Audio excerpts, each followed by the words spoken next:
ஒரு mini birthday ஈவெண்ட்டுக்காக எங்ககிட்ட dessert table and cakes எல்லாம் ஆர்டர் பண்ணியிருந்தாங்க. டைமுக்கு ரெடி பண்ணிட்டு எல்லாமே சேஃபாக கிளம்பிட்டோம்.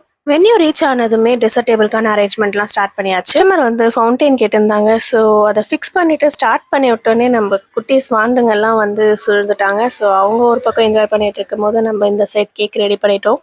நம்ம பர்த்டே பேபி வந்து ஒரு பென்குயின் டால் வச்சு எப்பயுமே வந்து விளையாடிட்டு இருப்பாங்களாம். ஸோ அதே மாதிரி வேணும்னு சொல்லிட்டு அவங்க மாம் ரெக்வஸ்ட் பண்ணியிருந்தாங்க. ஸோ அதையும் நம்ம ரெடி பண்ணி பர்த்டே பேபிக்கு ஒரு அக்கா இருக்காங்க. ஸோ அவங்கள ஹர்ட் பண்ணக்கூடாதுன்னு அவங்க அம்மா ஒரு கிட்கேட் கேக் ஆர்டர் போட்டிருந்தாங்க. அதையும் ரெடி பண்ணி கொடுத்துட்டோம். And cupcakes, cake pops, brownies இது எல்லாமே வச்சு நம்ம இந்த கேக் டேபிளில் டெக்கரேட் பண்ணியாச்சு.